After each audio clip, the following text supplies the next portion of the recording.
Thank you very much for inviting us to share with you some facts and figures. So it will be a purely quantitative analysis, I'm afraid, on the theatrical circulation of European children's films.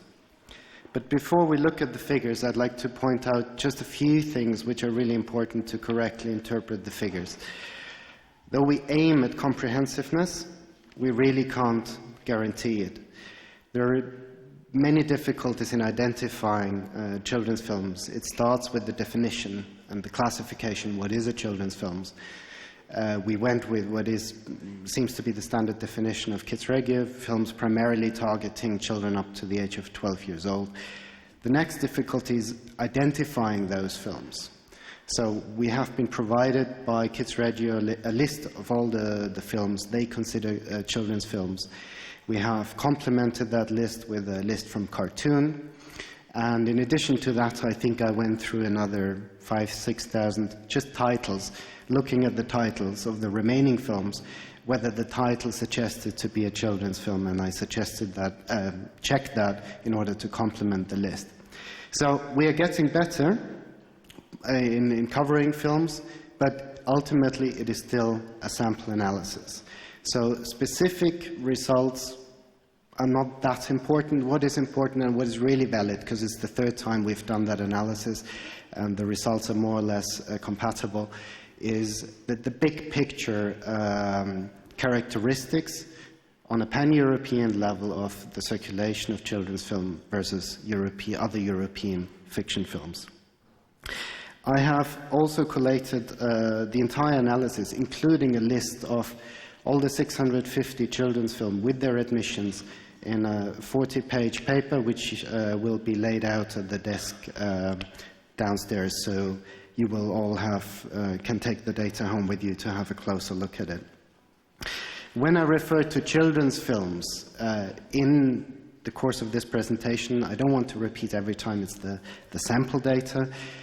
It is children's films for children up to 12 years, produced and theatrically released and registered by us as such between a 10-year period, 2004 and 2013. Now, within that period, we could identify almost 650 children's films. That includes roughly 400 live-action films, so on average per year that would be 40, and 260 animation films.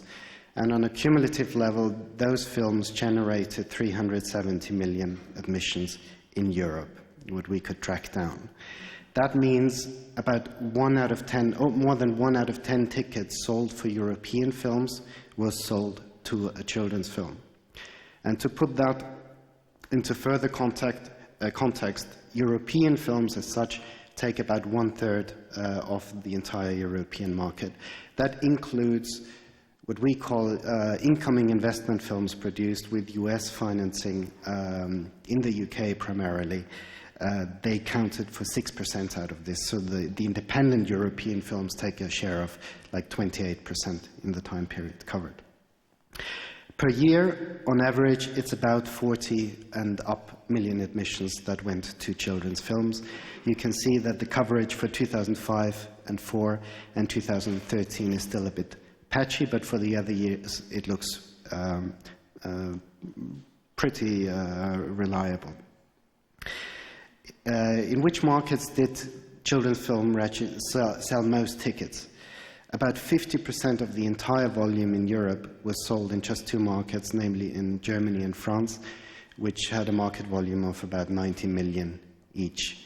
Other important markets were between 20 and 30 were the UK and Spain, and then Norway, Poland, Austria, Italy, as you can see, Netherlands, Denmark, and Russia. It has to be pointed out that the coverage rate, particularly for Russia in this case, is a bit patchy over the 10 years. Of course, the picture looks a bit different when you look at the percentage share of children's film as to total admissions to European films. So if you want to interpret in which countries are children's film particularly popular, the picture looks a bit different. You can see it's most Scandinavian Nordic countries, Germany, the Benelux, German-speaking, and Croatia and Slovenia, which where children's film accounted at least for 15% of the total admissions. Again, this compares to an average of about 11 or 12%. And contrary, I've heard that several people were complaining that children's films don't travel. They still travel better than other films, European films. So what does that tell us? When you just, in a very basic indicator, the export rate, that is 71%, 7 out of 10 children's films got released on at least one non-national market. That is, at least one market outside of their domestic market. This is significantly higher than other European fiction films. There are not big differences between animation and live-action films in that regard. But not only more films get released, they also get released on more non-national markets. This is a distribution of the number of films falling into the specific non-national market bandwidth. And as you can see, about 70% of all non-children fiction films get released either on non-national market or on one. This compares to less than 50% of children's films. So more than 50% of children's films get released at least on 2 non-national markets. And in every number or bandwidth, they perform better than non-children films. On average, and that is an average, a mean, not a median, they get released on 3.4 non-national markets compared to 2.2 for other fiction films. And as has been pointed out, there is a difference here between animation film and live-action films. Animation films get released on more non-national markets, whereas live-action films, children's films, do not perform significantly better, only marginally better than other European live-action films. They also achieve higher admissions. Now, the same game, the number of films by admission bandwidths, again, they perform better than other films. What is interesting to see, and which is quite impressive, I think, that on 23, 1 out of 4 children's films generated admissions between 100 and 250,000 admissions.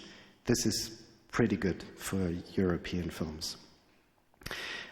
When you look at the difference now measured as a median, because of course the average is really highly influenced by blockbusters generating millions of admissions, but with the median, the average children film sold 5 times as many tickets as a live-action film, with 140,000 admissions compared to only 30,000. They make, of course, more on national markets, but both on non-national and on national markets, they perform about 3 times as well as other films. The differences between animation and live-action in the total median admissions performance is about the same, but live-action films outperform animation films on the domestic market, whereas on non-national markets, animation films perform on average better than live-action films. Now, how important is the export of children's films for the European industry? About 1 out of 4 tickets is being sold on a non-national market. This is slightly higher than for other films. Again, there is a huge difference between animation film and live-action films. Animation films generated about half, 50-50, whereas live-action films really do depend primarily on the national market. They actually export or generate less of their admissions than other European films, which I think is the only category where they performed worse with regard to export circulation indicators. For which countries is the export particularly important? This has to be treated carefully, but based on the data that we have, it seems clearly for Belgian films, the export to France and probably Switzerland is a major market. They generated more than 90% of their admissions outside. Other markets generating more than 40% were Sweden, Finland, the UK, Spain, and Italy, whereas the domestic markets are more important for the two major markets, Germany and France, as well as Norway, Netherlands, Czech Republic, and Russia. I only included 15? Well, I only included countries with at least 5 films released outside of non-national markets to avoid too much of a distortion from small samples. Furthermore, it's clear that co-productions traveled better, they got released more often on non-national markets, they achieved higher admissions, and they got released on more markets. It's important to point out that we allocate domestic market in the case of co-productions only to the main co-producing country, so the other co-producing countries would be counted as non-national markets, which explain part of that. The other part of the explanation is probably that films with a larger potential tend to get produced as co-productions as well. So, the conclusion, compared to non-children films, European children's films travel better and they perform better. To conclude, I would like just some thoughts on the access question. As you do know, by now, basically 90% or more of European screens have been digitized. And what is the impact of that for the distribution of European independent films and European children's films? One guess that I had was that for the independent films, screen space will become more difficult to obtain, and they will look to non-theatrical platforms increasingly.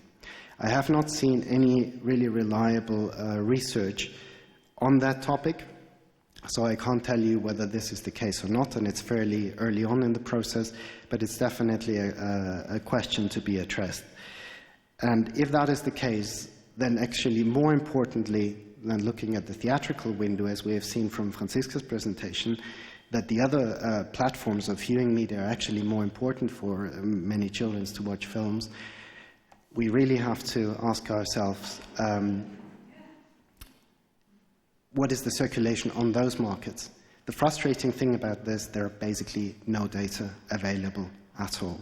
But when discussing access to films, and when you're interested in to know how many children see your films and where and how do they see it, you have to ask yourself the question, do you look at the whole picture? Because there is DVD, there is television, and increasingly there will be VOD.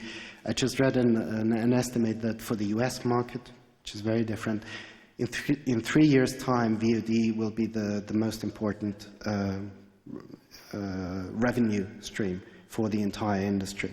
Bigger than box office, bigger than, of course, than video. So in one form or the other, this will come to Europe as well. So do we have the whole picture, or are we slightly distracted by the classes we look through, as this young lady definitely is? Thank you.